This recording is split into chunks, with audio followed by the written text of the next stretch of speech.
I'm Steve Wood, recovered alcoholic. And my name is Howard Eber, and I too am a recovered alcoholic. Welcome to a Way Out Big Book study. Tonight we're on page 33 of the chapter More About Alcoholism. Um, yeah, so we started this last week, and this is a check your experience chapter. They want he's got some very important, you know, stuff he wants us to see. Let's just go ahead and read. We're on page 33, which is young people. So, Steve, you want to just review a little bit, if give me a Yeah, second. go ahead. Go Yeah, ahead. yeah. We talked about. Let me put this up here so we can keep track of what we're doing. Um, That's a good we idea. we talked about the man of 30, and the man of 30 hid the lie that he believed in, because every one of these four stories, the subject has believed in a lie, goes from being sane to insane, crosses the line, and makes a decision based on a lie. And when they make a decision based on a lie and take that drink, something happens. And every one of these four people made decisions like that. The man of 30 made a decision that after a long period of sobriety, 25 years, I believe it was, and self discipline, he qualified him to drink as other men. He retired after 25 years of not drinking, and within 5 years, out came his carpet slippers in a bottle, and the outcome, he went to pieces quickly and was dead within 4 years. And every one of the other stories in the book, we're going to try and identify the point at which the subject crossed over. When did they make that decision based on a lie that got them all jammed up? And we're going to see what the decision is, and the outcome is always the same. It's never good. And we're going to look at each one of these examples and get the, oh, I guess you could say, historical value of who these people are. The first story that we talked about, our friend, a man of 30, is just a fabrication, probably based on a number of people that Bill dealt with, but also it's taken from Richmond Walker's stories. So, not based on necessarily an individual, but based on somebody else's story. And we're going to get into a couple other stories here that are based on real people. So, I'll turn it back to you, Steve. All right. So let me turn off my phone real quick. So yeah, so let's see what it says here on page 33. And he's talking about the man, he's referencing the man of 30. Young people may be encouraged by this man's experience as a man of 30 to think that they can stop, as he did, on their own willpower. We doubt it if many of them can, because none of them really want to stop, and hardly one of them, because of the particular mental twist already acquired, we find he can win out. The mental twist is the inability, to tell the truth from the false. Um, if you could tell the truth from the false, there would be no insanity. But several of our crowd, men of 30 or less, had been drinking only a few years, but they found themselves as hopeless as those who've been drinking for 20. Now, I knew several people. I mean, I got here fairly young, I guess. I was 31, and I watched, but I also had been in AA since I was pretty steady from 23, from 22 to 31, but I never got more than 3 months. I never got past the third step. But I knew people that went, because the thing about it, if you like to drink and you go out and drink a lot or do drugs and you get to AA, guess who you're gonna bump into? People you know. And it's interesting, you get to know people there too, and you see this happen. You see people come back and they say how, oh, I tried I tried it. I tried to you know, whenever I get any time, I would think, oh, you know what? There's no way I'll drink again. Or like they talk about here, I mean, I would think that I can drink like other people, like normal people. Howard, you have anything you want to say on that paragraph?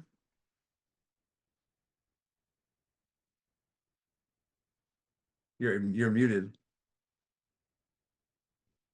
Yeah, the just one of the points made here about once an alcoholic, always an alcoholic, is one of those things that came from Richmond Walker's book where he used the term drunkard.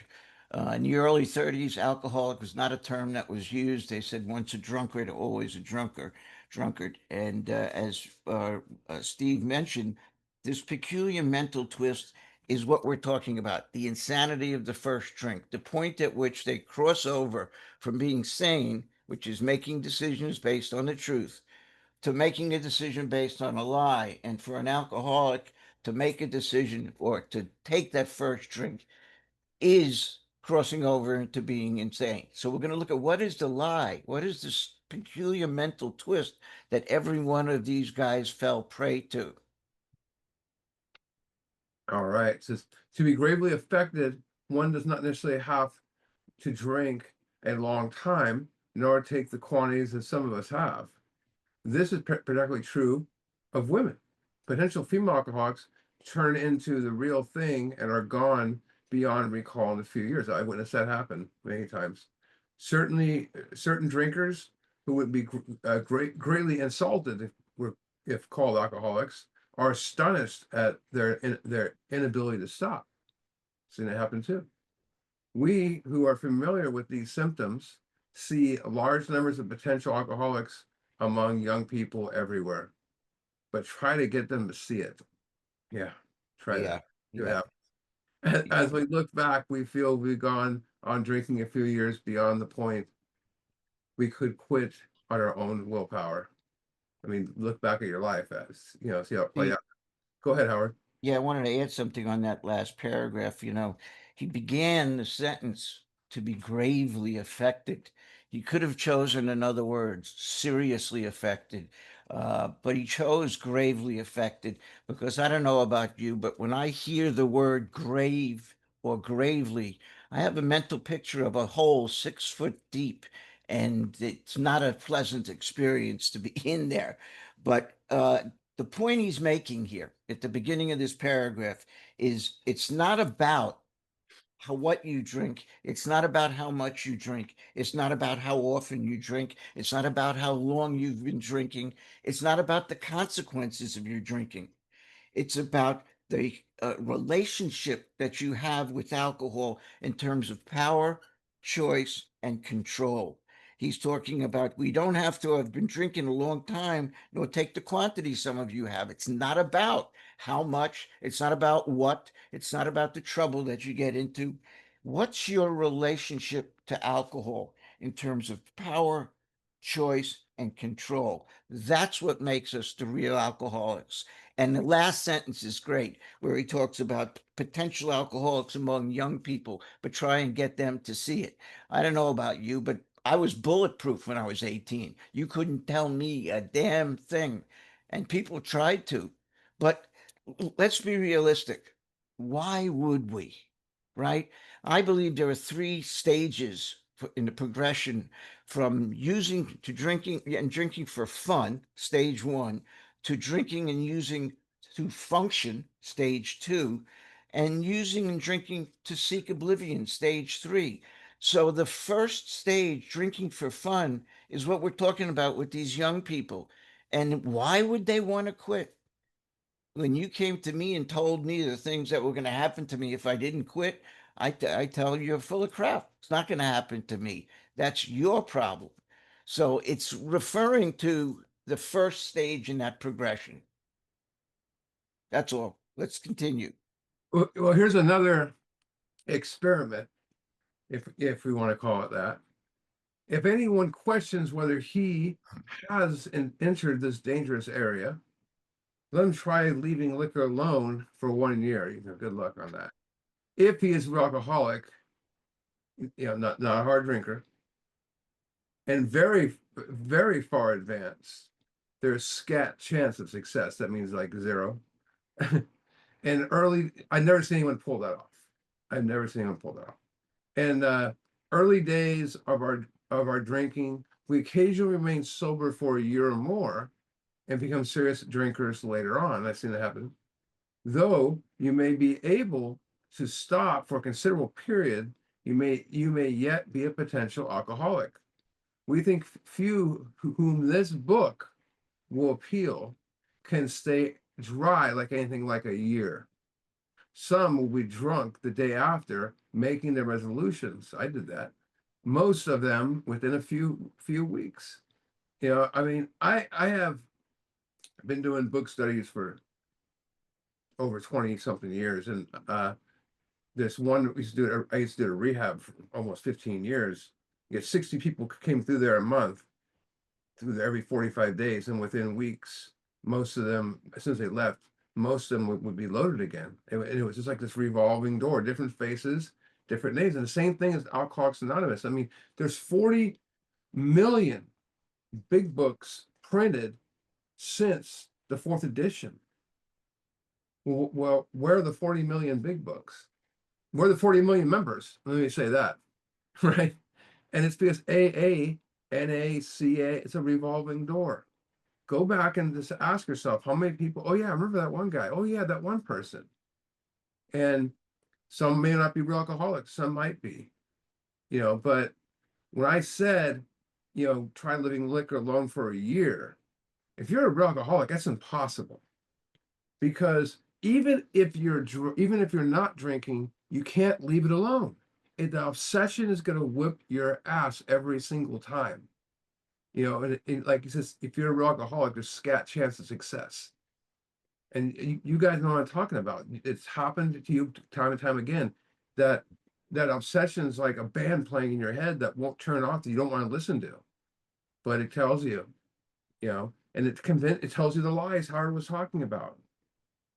And then like some of us will make we'll be drunk the day after making our resolutions. How many of us done that? I did that in the back of a cop car. I'm done. This is it. Next day I'm drunk.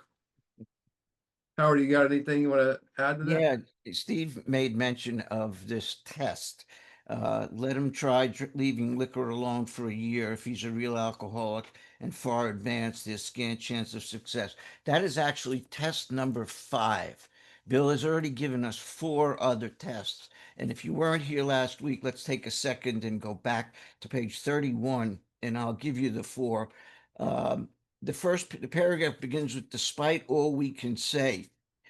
3 lines up from the bottom is test number 1, which is drink like a gentleman. It says, if anyone is showing an inability to control his drinking, can do a right about face and drink like a gentleman. There's test number 1. Drink like a gentleman. I don't know what that is, incidentally. I've seen the way gentlemen drink, and I'm not interested in that.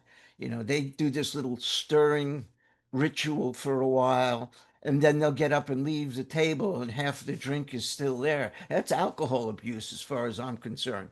But that's an example of trying to drink like a gentleman. Is test number 1. Let's go down to the bottom of the page, 2 lines up from the bottom. Step over to the nearest barroom and try some controlled drinking. That's test number 2.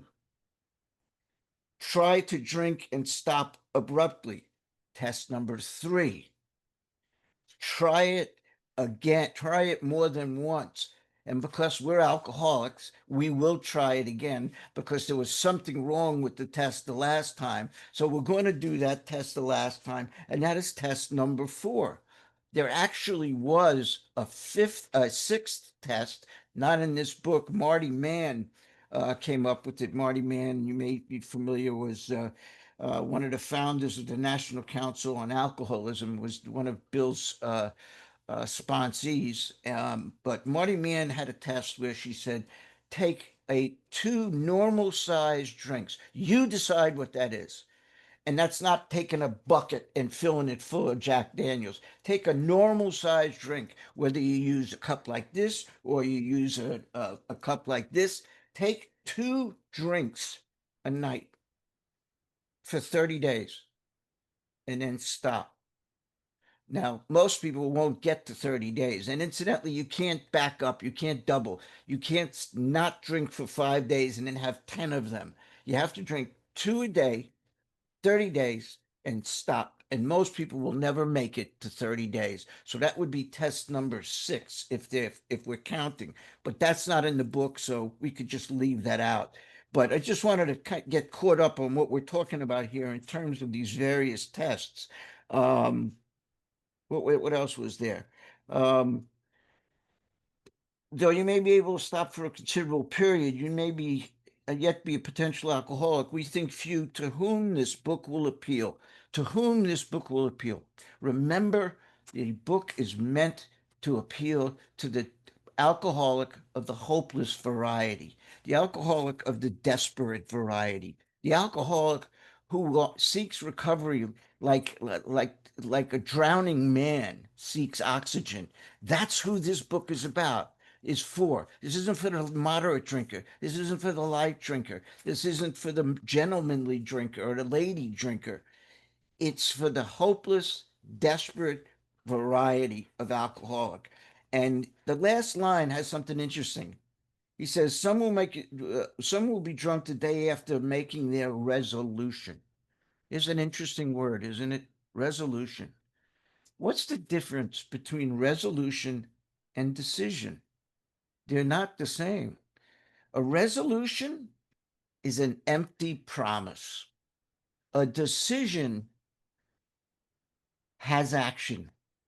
A resolution is an empty promise. It goes nowhere. A decision is taking action. When you make a decision, it eventually turns into action. That's the difference between resolution and decision. And we're going to be coming up against it in one or two other places. So it's helpful to know what he has in mind when he uses those words. They're not interchangeable. Resolution means one thing, and decision something else entirely. Steve? So one thing I want to point out is that, you know, we're getting to the realm of the book soon, and we'll see more of these. But I want to point out, because I got one coming up, that we have promises, conditions, and directions, right? And we're gonna have a condition coming up. So condition is like a prerequisite before, doing something, and there's one right here.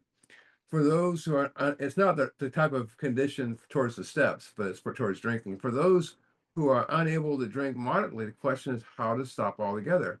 And here's this condition. We are assuming, of course, that the reader desires to stop.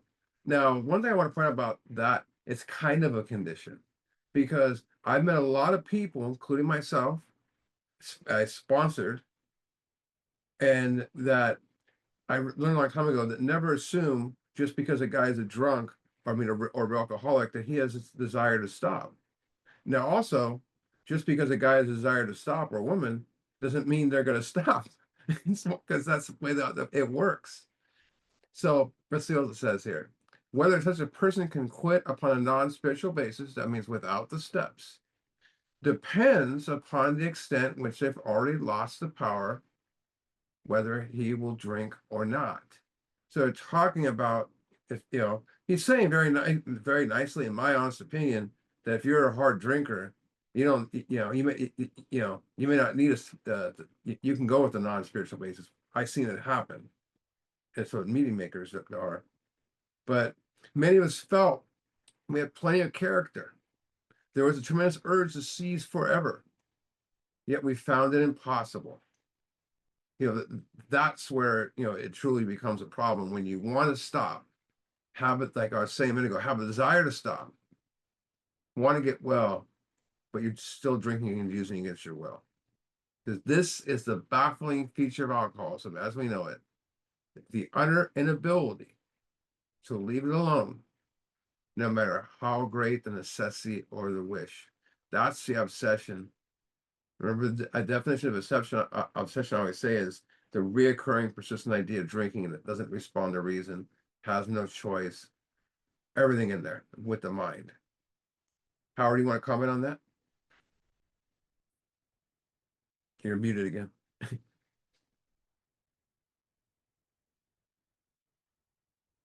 There we go. Sorry about that. Question is how to stop altogether.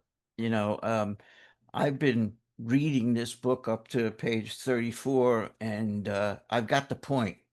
I'm an alcoholic of a hopeless variety. I don't have the willpower to stop. So how am I supposed to stop altogether?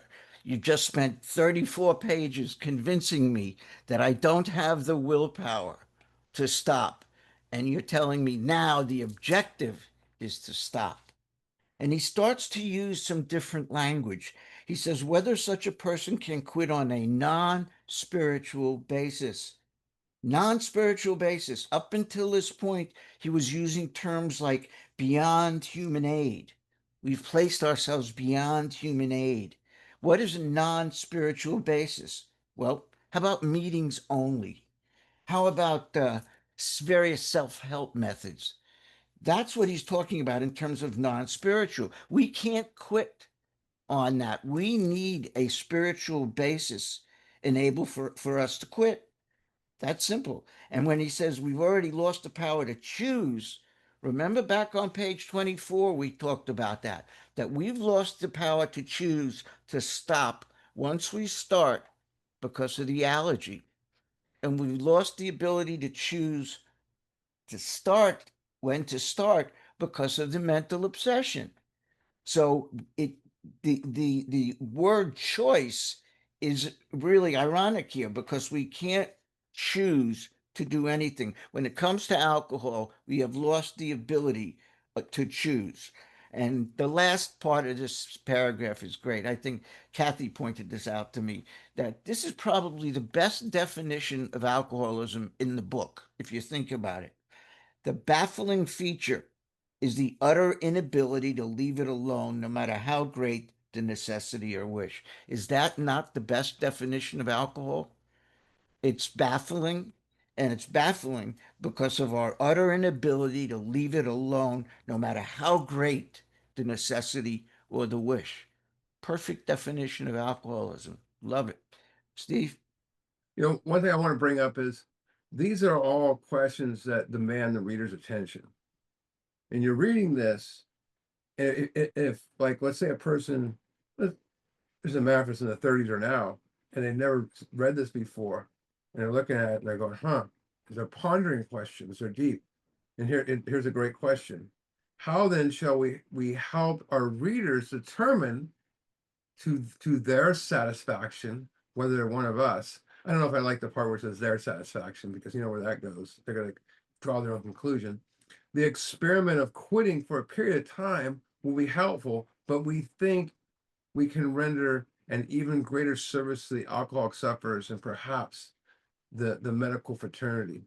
So we shall describe some of our mental states that precede a relapse in the drinking, for obviously that's the crutch of the problem. So, you know, one thing I like to bring up is the big problem is this is the mind is still in, you know, when you walk in the doors of AA and you haven't touched the steps, the mind is still insane. An insane mind always believes the key to beating this is outside of us, or anything. Insane minds always going to look for solutions outside of us. We're going to look for the right, you know, meeting, the right church, the right that, because alcohol is the only problem where the key's inside. And insanity, you know, the thing about it is insanity cannot overcome insanity. The mind that is a problem cannot defeat the problem. It's there's like self-will can overcome self-will, and people in recovery are always looking outside themselves. Like I said, the right meeting, and especially other people, right?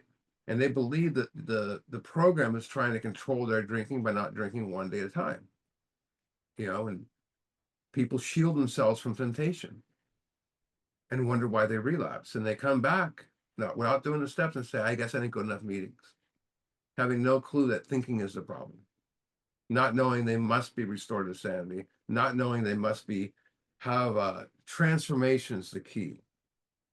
If an alcoholic or addict never changes their thinking, the same mind that drove them to ease and comfort is going to be waiting at their door. You know, there's my grandparents used to always say, there's many routes to insanity, but fewer routes to sanity. Think about that. There's so many routes to insanity. And, you know, we must seek the power to eliminate our old ideas, you know, to be restored to the right mind, clear thinking. Transformation must occur. We must change, and the steps are the key to that. And remember remember this alcoholism. It's so blinding. But people, like I said a minute ago, it's the only it's the only prison where the key's inside. Think about that. And you know we've got to look at ourselves. That's why he keeps banging that in there. Howard. Yeah, Steve is harping on the word thinking. If you look up thinking in a dictionary, one of the definitions is our ability to reason, which for us is broken. We have a defective, broken thinking mechanism. And he points out one of the broken parts of it is this mental obsession that precedes the first drink. The mental state, I'm sorry, the mental state is the obsession. An obsession is a thought which overcomes all thoughts to the contrary. So when we start to think about getting the ease and comfort, or the sense of ease and comfort, because it's not even real, the sense of ease and comfort that comes from that very first drink instantaneously comes from that first drink. We can sometimes put it off because we can recognize the truth. But at some point, that gives way and the obsession wins out, the thought that this time will be different. And what happens when it gives way? We take that first drink, and that's the crux of the problem. I can't get drunk unless I take that first drink. And I can't take the first drink unless I make a decision based on a lie. And let me just add one thing before we go on. Let's remember the first story, the man of 30. He made a conscious decision to resume drinking, and the result was fatal. He knew he was an alcoholic, or he knew he had a problem with alcohol, that once he started, he couldn't stop. So he knew he was an alcoholic and he made a decision. He was a remarkable man because he made a decision to stop for 25 years. That's extraordinary. Um, but what about the guy who has every intention to never drink again? The guy who's had problems with alcohol and has made a decision never to drink again, yet still does. What sort of thinking, again, we're talking about thinking, dominates the alcoholic who repeats time after time after time the desperate experiment of the first drink? Steve is going to read it in a second and talk about that desperate experiment of the first drink. But the point is, the first story, the man of 30, made a conscious decision to go back to drinking. After he retired, 25 years, out came the slipper in a bottle, boom, he's dead in 5 years. But what about the guy who really wants to stop, who manages to stop, yet goes back again and again and again? What type of thinking dominates that guy? Steve? So what sort of thinking dominates an alcoholic, repeats time after time the death of the first drink? Actually, it has the best definition at the end of the story of the next story, but it's the insanity of the first drink, the obsession. That's the way I look at it. But look at what it says. Friends who have reasoned with him after a spree, that's the run, whatever, which has brought him to the point of divorce, bankruptcy, maybe lost a job, maybe getting beat up by a bunch of 10 people, are mystified when he walks directly into the saloon. You know, how about your friends how about you? I remember like my normie friends were picking me up from jail, somewhat normal friends, picking me up from jail, and they would just be like, "Whoa, man, you're going down a deep hole." And the next day, see me walking down the street, wasted, and they would just be like shocked. You know, why does he? You know, why does he? Of what is he thinking? So they're going to answer this, but Howard, do you want to comment on that little paragraph first, or? Uh, well, the desperate experiment of the first drink. It always, always results in our failure to control our drinking once again. It's a desperate experiment. Desperate is defined as something that has very great need. So we have a very great need to do something. An experiment is defined as a test undertaken to demonstrate or prove something. So, what are we doing in a desperate experiment? We're desperate because we have a very great need to prove that we could handle alcohol. So, we go into this experiment with the intention of proving that. And it's a desperate experiment because it happens over and over and over again. We always repeat it. So Insanity. this is our first example. Our first example was a friend we should have called Jim. I'm going to turn to Howard to give us a background of who Jim is and really was, or he's our original Yeah, historian here. So, Jim's real name was Ralph Furlong, Furlong. His story, his real story, was in the first edition. It was entitled Another Prodigal Story. It was removed from the big book, but if you get, well, I don't want to go searching for it. If you get the book Experience, Strength, and Hope, it's a compilation of all of the stories. Yeah, Steve will get it, that were ever in the big book and were removed. There it is. You won't lose those stories. They're in that book. So if you want to read about Ralph Furlong, his story is in that book, and it's called Another Prodigal Story. Um, I mean, that's pretty much it about Ralph Furlong. He was a real guy, and this is what the story is based on. okay, give me 1 second. I just hit the wrong button on my computer. Okay, there it is. So, our our first example is a friend we should call Jim.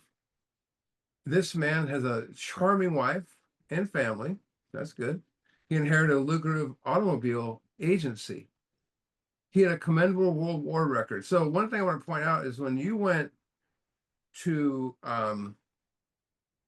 like World War One, right? They're talking about here is you were a lot of the soldiers would wear a button that they got, and what that button would get you is free meals, free drinks, pats on the back.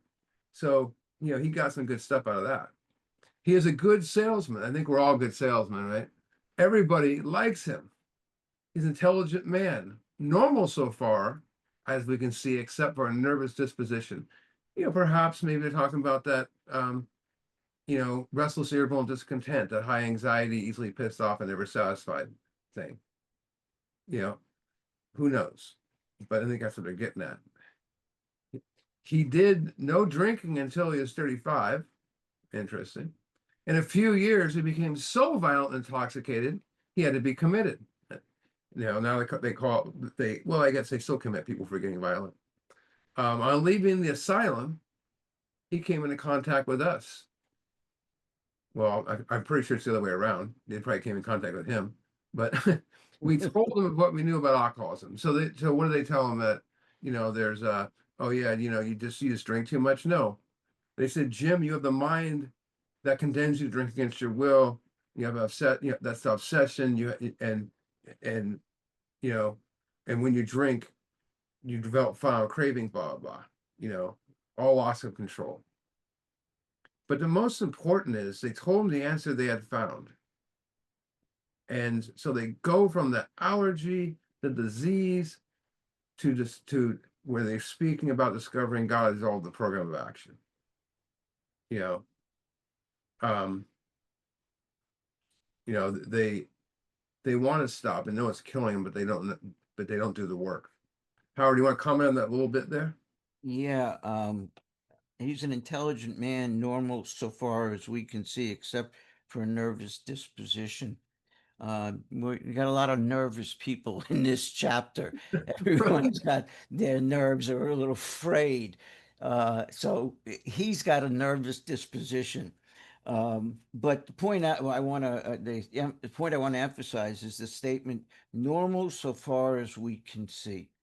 And you're going to see in another story in this book that that particular guy says to all appearances he looks normal. He seems normal. So this is a reference to the Jekyll and Hyde nature of our disease. From the outside, this guy looked normal. He had a good business, a World War record. Um, he looked pretty good. But from his point of view, from where he was looking at his life, no, not so much. But the outside was what counted. So in this case, Ralph Furlong, or our friend Jim, he presented a great front. Remember that when we get to the other story at the end of the book, when we talk about the front and appearances. Steve? So, like I said, they explained him with the problem and the solution they had found. Now it says he made a good beginning. My interpretation of what that means is he did a third step prayer, right? Mhm. Let's see if he follows it up with action. Now, I sponsored lots of guys, and Howard knows what I'm talking about too, and some of the other people in here sponsor know. Is how many times have you seen a person back off a third step prayer because they get their family back, the kids back, the job? Look what happens to him. His family was reassembled. Oh, that's cool. He began to work as a salesman for a business he had lost through drinking. You know, that would be the lucrative automobile agency he inherited. He was the owner and CEO, got fired from his own company because of his drinking. He gets sober, and they feel sorry for him, so they hire him back as a salesman. Do you think he might be a little resentful? Do you think he might be a little embarrassed as a former owner? Now he's a salesman. Let's see how it works out. All went well, but it doesn't say in here he failed to go to enough meetings. It's not what it's going to say. You know, you know, people sit around meeting. Oh, did you hear Jim Reed? The majority of people are going to say he wasn't going to enough meetings. No, all went well, but he failed to enlarge his spiritual life. He may have he may have made a very sincere third step. I've had guys crying on their knees at my house, and the next day they're drinking, and they don't know what hit them. But he made a sincere third step, but he stopped on the decision, meaning he's still on the decision, meaning nothing changed, nothing changes, nothing changes. The insane mind's still there, the obsession's still there. That still wrestles little discontent thing. But before step 4, he got his family back, he got the kids back. Life's great again. As long as everything looks good out here, why do I need to work on the inside? His instincts got fulfilled, is what happened. And when he got that new job and got his family back, why do step 4? As long as I look good out here. You got anything you want to say on that, Howard? Yeah, absolutely. We told them what we knew about alcoholism. So they told them, as Steve mentioned, about the allergy and the obsession, step 1. And the answer we had found, step 2. And then the statement he made at beginning, and I absolutely agree with Steve that is a reference to taking the third step prayer, however you want to denote taking the third step. But I'm certain that making a beginning is a reference to step 3 because I know how to read. And I mean this, if you turn to page 63, where Bill introduces the mechanics, if you will, for the third step, he says at the bottom of the page, 1, 2, 3, 4, 5 lines up from the bottom on page 63, 5 lines up from the bottom, he says about making the third step, this was only a beginning. Right. This was only a beginning. So we know when it says here that he made a beginning, he took the third step. But what Steve mentioned also about the dealership, he inherited a dealership. We kind of overlooked that word in the previous paragraph. He did nothing to own a car dealership. His dad built it up. I spent 40 years in the car business. I know what it's like to be in the business with dealers and their sons. And here's a guy who inherited the business and lost it, not because of bad business decisions, but because of his alcoholism. He was handed a dealership, what we call dealer brats. They didn't do anything to get the place, yet they owned it just because their father started it. The guy who started it, the guy who sweated it, is the father, not him. But it's important to bear in mind he inherited this business and he lost it because of his alcoholism. And exactly like Steve said, how do you think he felt every morning he had to go into work and say hello to a guy he probably hired as a salesman who is now the owner, or if not the owner, then the manager of the store? I spent most of my career as a general manager, so I oversaw the sales department. And what if that situation was flipped? What if I had a guy working for me who used to own the dealership? He'd have a resentment every single day he came into work. And that's the resentment you don't shake real easy. So let's not forget that point. And as Steve mentioned, he said all went well for a while, but he failed to enlarge his spiritual life. What happens when we fail to enlarge our spiritual life? You know where the answer is to that? Turn to page 14. I love jumping around in the book. I love connecting dots. So I hope I don't lose anybody when I do that. But if you want to know what happens, the bottom of page 14, the last line tells you, for if an alcoholic failed to perfect and enlarge his spiritual life, and even tells us what that means, through work and self sacrifice for others.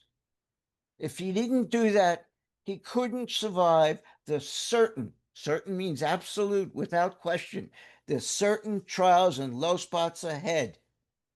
Simple. So this guy, just like the reference on page 14, all went well, but he failed to enlarge his spiritual life. And what happens? He gets drunk 6 times, rapid succession.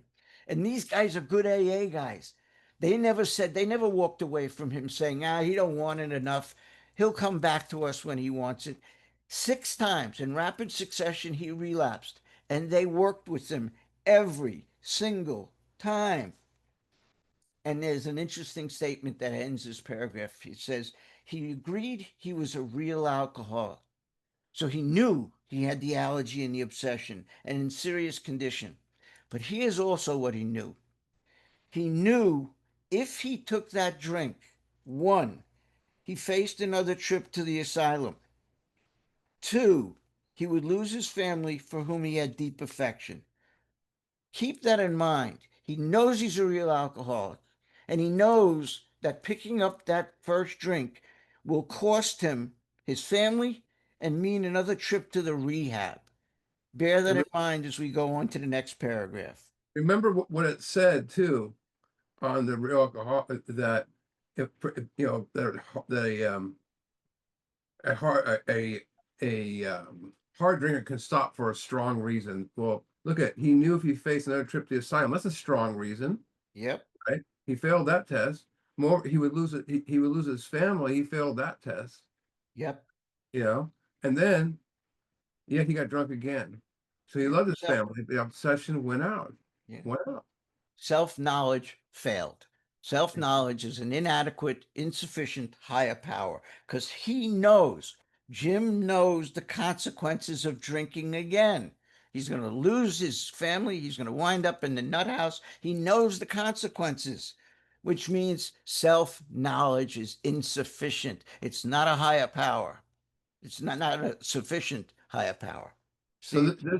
this guy would get the family back, and we call that in sponsorship land the three-step shuffle. Shuffle in, shuffle out. You know, and it says we asked him to tell exactly what happened. This is his story. So now we get to his story. We know what we're up to.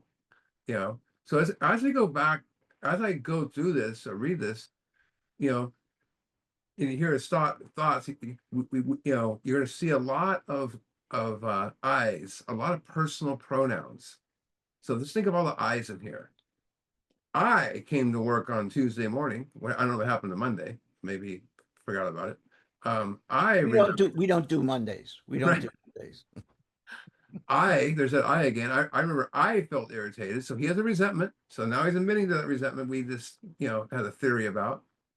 He didn't say I got honest with myself and did inventory. No, no, no. Look at the eyes here. I remember I felt resentful.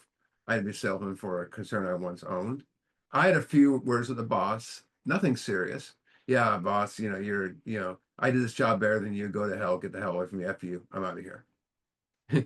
Just a few words with the boss, nothing else, go to hell.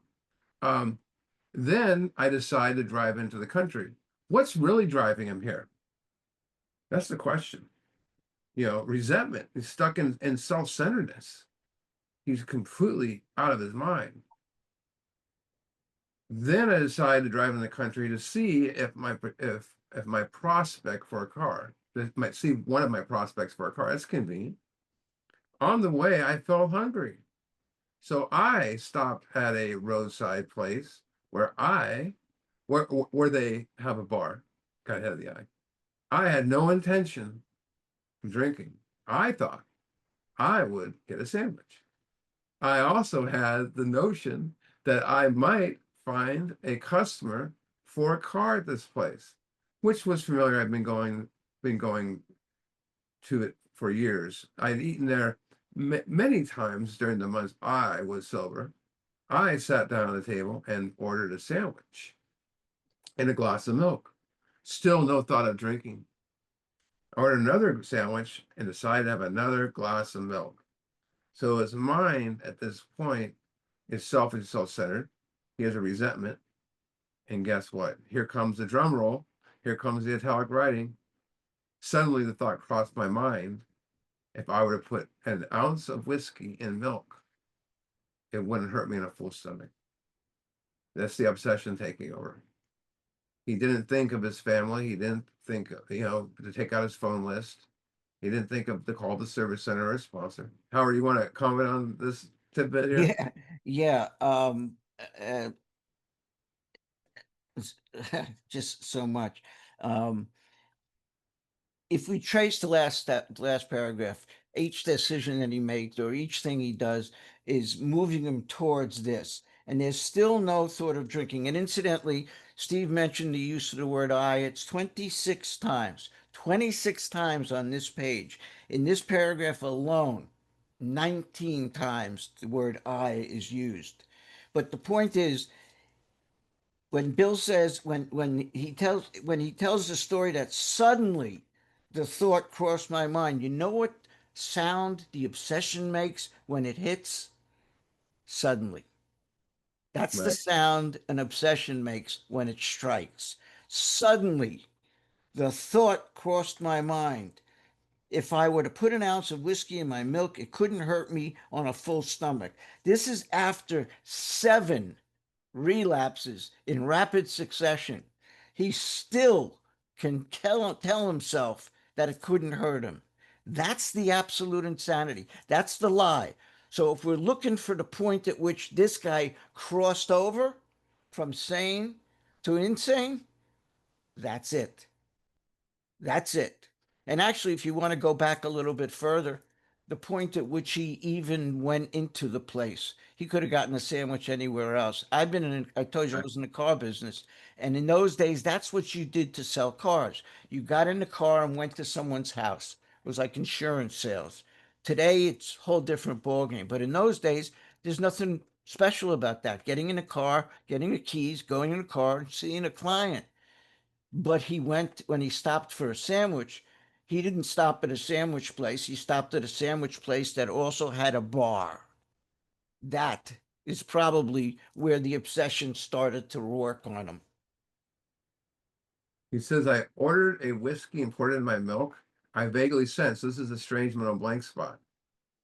I was not being any too smart, but felt reassured as I was. I always laugh when I says, as I was taking the whiskey on a full stomach. The experiment went so well, I ordered another. So guess what's, or another whiskey and poured in my milk. Now the allergy's kicking in. So it went so well, he's got the craving. That didn't seem to bother me, so I had another. He's off and running again. Thus started one more journey to silent for Jim. Look, and here they're going to remind us.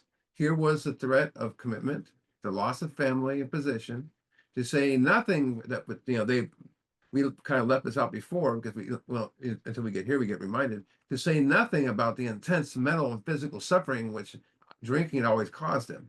You don't sit there and go, I'm not going to have this drink because last time I threw up blood. No. He had much knowledge about himself as an alcoholic. He knew about the allergy obsession. He had all the reasons for not drinking were easily pushed aside in favor of the foolish idea that he could take whiskey if he only added with milk. You see the insanity of the first drink. I mean, he felt reassured as I'm taking this on a full stomach. I mean, at first I read this, I thought, I don't do that. Of course, I was in it, lost at that time completely. The next time I read it was around 96, and I was fascinated. Like, how do these people know this stuff? Not just because this guy believed he wouldn't get drunk by putting whiskey in milk. What fascinated me was he did not remember all the reasons why he shouldn't drink. I always say this: alcohol is not cunning, baffling, and powerful. The obsession is because you'll drink despite knowing all the consequences involved. Every reason why you should, you know, and all the reasons why happened to me, why I shouldn't drink to get loaded, vanish. Howard, do you want to comment on that a little Yeah. more? I vaguely sensed. What does that sound like? I hope I don't lose you. Let's turn to page 24, paragraph 2. It says the almost certain consequences that follow taking even a glass of beer do not crowd into the mind to deter us. If these thoughts occur, they are hazy and readily supplanted with the old threadbare idea that this time we shall handle ourselves like other people. That's the vague sense that he had. He had that vague sense. And there's another interesting statement here. He says, I felt reassured, meaning that inner voice was telling him it's okay. On page 55, we're going to be told that our God can be found deep down inside every one of us, whether you call him your conscience, your gut feeling, any number of ways to denote that God inside of us. He's making reference to that God inside of him is telling him this is a bad idea. This is a bad idea. And that's what I think he's referring to here when he says the experiment went so well. The desperate experiment. Remember, we talked about the desperate experiment of the first drink. It went so well, he poured it into another glass, and it didn't seem to bother me, so I tried another. The obsession has turned into an allergy, and as Steve has said, it's taken over. He's off to the races. So, so Oh, Jim, I'm sorry. I don't mean to interrupt you. I forgot something. oh, go ahead. Uh, it says the experiment went so well, I poured it in whiskey and I poured in some more milk. Clearly, Jim has a problem with milk. I love that. But again, let's just bring up again, Jim. He didn't say to himself, "I might lose my wife and my family. This might cause me suffering." Nothing came to mind. That's a strange mental blank spot. So what's a strange mental blank spot? Because we're gonna hear about that later in other guys' description. A strange mental blank spot is when we're supposed to raise this defense, and sound reasoning and common sense must to kick in, self-knowledge, and it does not. Right? Vague, strange mental blank spot, vaguely sense. So, this story is, it nails the first drink. But the best thought that came to his mind, the best thought that came to his mind was mixing whiskey with milk would not hurt him. That's what real alcoholics do. We have a obsession that is so strong, so powerful, it takes away sound rational thinking and replaces it with something stupid like that. Irrational thinking. Like I said, it's a classic 1, 2, 3 shuffle. I mean, a real alcoholic does the first 3 steps, starts step 4, maybe writes a few things, and next thing you know, that girl calls him back up and blah blah blah. The only significant thing, you know, that people, that they have done is not drink. Their mind is still tortured more than ever. So remember the question at the beginning: what sort of thinking dominates an alcoholic mind? Repeats after time and time again. The first drink. Look at whatever the precise definition of the word may be. We call this plain insanity. How else could a lack of a person's ability to think straight be called anything else? That's why step 2 says came to believe in power, grace, self-created source of sanity. We need to be awakened. And it's insanity is more than putting whiskey in milk. It's not knowing what you will lose, or I might have a heart attack through detox. I had a friend of mine that had 7 heart attacks through his alcoholism. Never once, he said, did he ever think that this next detox might kill me. You know, Insanity is knowing you suffer from an illness that no human power can overcome, and then try to overcome it using human power. And we see people doing it every day when they, people with years, and they get mad at us for giving the solution. You know, and they treat the insanity with alcohol. You know, it's like hitting yourself in the head with the hammer to get rid of the headache. But I'll remind you one more time: insanity cannot overcome insanity. You know, the mind is a problem, won't solve the problem. You know, but insanity will tell you that this time will be different. How do you got anything you want to say? Yeah, the obsession. We defined obsession as a thought which overcomes all thoughts to the contrary. And he just spelled it out for us here. He said it was easily pushed aside in favor of the foolish idea. That's the lie. The lie that the desperate experiment of the first drink, that he could drink that if he mixed it with milk. Hmm. Is Jim's problem the fact that he has a physical allergy to alcohol? No. His problem is he suffers from a form of insanity that tells him it's okay to drink alcohol with a little milk put into it. The real problem centers in the mind telling us we can drink rather than the body which ensures that we can't. The problem is not his reaction to alcohol. The problem is the insanity that tells him this time he won't have that. And we have is an interesting lack of words, interesting use of words here. He said, "How can such a lack of proportion? What's a lack of proportion? Well, if one is good, 10 is better. That's the way I look at it. How's my proportion now? Is it a little tilted? Is it a little jaded? The more, the merrier. Being able to say enough. It's always about more, more and more. That's a lack of proportion.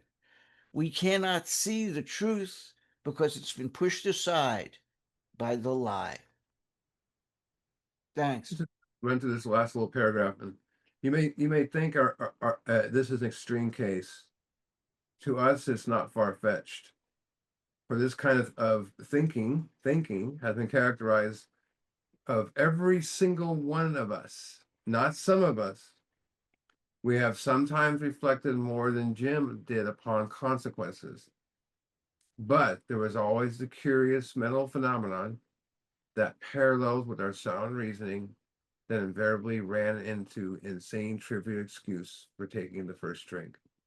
Sound reasoning failed to hold us in check. Remember, it doesn't respond to reason. The insane idea won out. Next day, we asked ourselves in all earnestness and sincerity how we could have, how this could have happened. Let's just stop there, and we'll come back to the rest next week. Howard, you got anything you want to close with? Yeah. The last part, when asked why, the answer is we don't know because we don't know. We weren't there at the moment the decision was made to take the drink. We weren't there. We were out to lunch. So just keep that in mind. And we're going to get into some really great stuff here in the next week or so. So make sure you come next week. Yeah, we'll be talking about something more crazier stuff. All right, I'm going to stop the recording.